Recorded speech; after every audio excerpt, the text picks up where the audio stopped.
रत्नागिरीतल्या गुहागरमधल्या पोमेंडी गावात जंगलतोडीमुळे जंगली प्राण्यांचा रहिवासी भागामध्ये वावर, शेतकऱ्यांमध्ये भीतीचं वातावरण।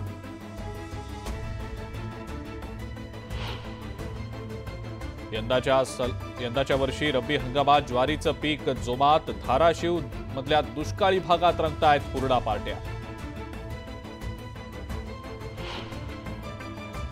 मावळमधल्या गावरान वांग्यांना बाजारात मोठी मागणी, वांगी तोडणीसाठी शेतकऱ्यांची लगबग।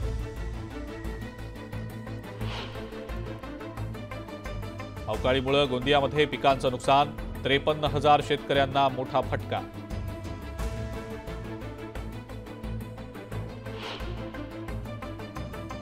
मुंबई गोवा महामार्गावरच्या सावर्डे भागामध्ये टेम्पो आणि ट्रॅव्हल्सचा भीषण अपघात, 6 प्रवासी जखमी।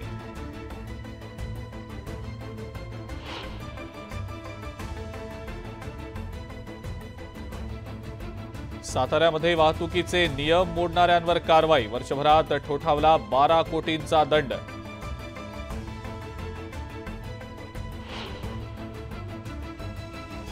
रत्नागिरीमध्ये ऑलिव्ह रिडले समुद्री कासवांच्या विणीच्या हंगामाला सुरुवात, राजापूर तालुक्यातनं ऑलिव्ह रिडले समुद्री कासवांची 160 पिल्लं समुद्रात झेपावली।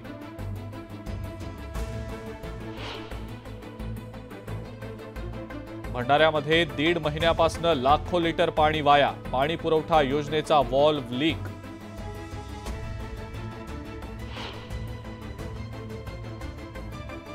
मावळमधल्या तळेगाव दाभाडे इथं मराठी पाट्यांसाठी महिना अखेरपर्यंत मुदत, 50,000 दुकानं आणि शोरूम्सना बजावल्या नोटिसा।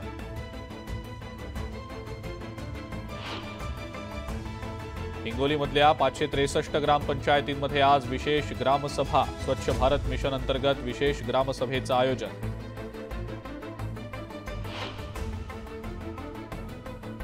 जेजेमधल्या वसतिगृहाच्या डागडुजीसाठी 8.5 कोटी, वैद्यकीय शिक्षण विभागाकडून निधी मंजूर।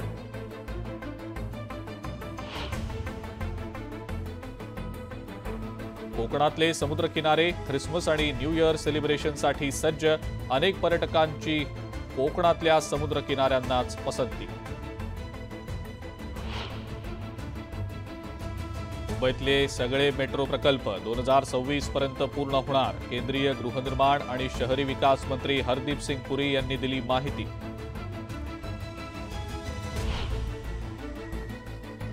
मुंबई विमानतळावर विमान प्रवाशांना पडला 49,485 वस्तूंचा विसर, कुणीही दावेदार आलेला नाही पुढे।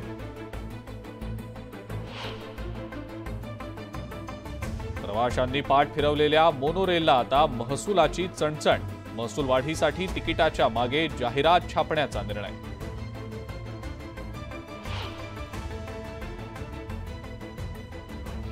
शिवडी ते न्हावाशेवा MTHL पुलाचं काम अंतिम टप्प्यात, देखभाल दुरुस्तीसाठी MMRDA प्रकल्प व्यवस्थापन सल्लागार नेमणार। मुंबईतल्या झोपडपट्ट्यांमध्ये स्वच्छतेसाठी कंत्राटदार, येत्या 2 ते 3 महिन्यात या संदर्भातली कार्यवाही पूर्ण केली जाणार।